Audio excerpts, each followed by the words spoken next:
So mga tol, magandang balita po para sa ating mga Pinoy boxing fans sapagkat panalo po ang Pinoy na si Pete Apolinar kahapon sa bansang Japan. Tinapos lang po niya sa loob ng round 3 ang Hapon na si Rushi Ishii. 2 beses pong pinabagsak ni Pete itong Hapon.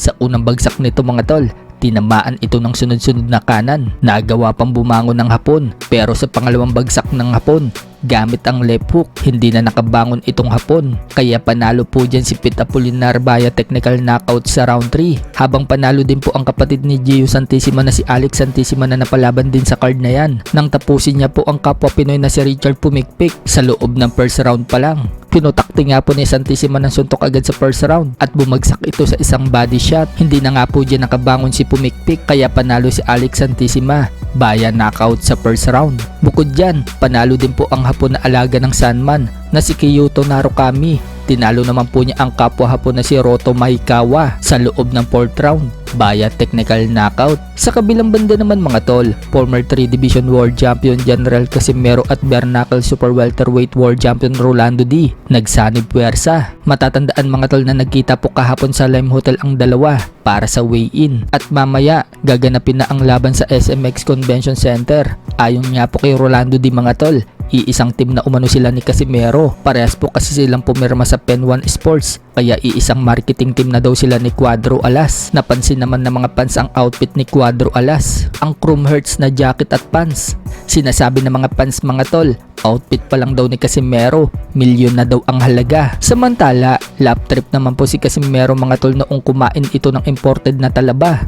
Nagbiro po kasi si Casimero mga tol, dinilaan niya yung talaba, sabay tawanan sila. Ubos nga po kay Casimero mga tol yung talaba, napakasarap nga daw. Samantala, tuloy pa rin po ang pambabash ng mga haters ni Casimero. Noong magbitaw po kasi ng salita si Coach Jason Casimero na kapag natuloy daw ang laban ni Cuadro Alas at Inoue, magbabayad daw ng malaking halaga ang tatay ni Inoue sa gobyerno.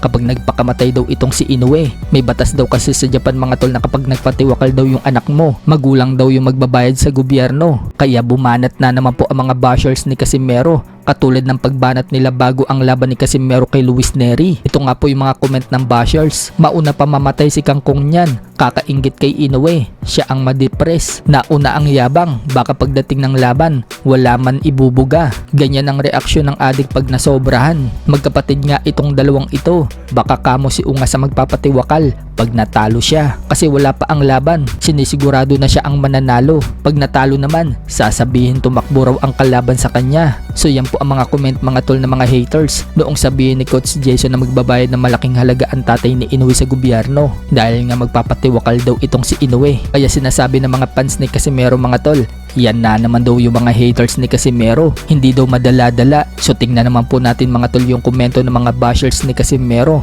bago maganap yung laban ni Casimero kay Luis Neri. Noong sabihin ni Casimero, 3 days na lang, lilipad na daw ang ulo ni Luis Neri. Ito naman po ang mga komento ng mga bashers mga tol, 3 days na lang, so surrender na naman. Baka si Casimero lumipad ulo, nauna yabang, baka ulo mo ang lumipad.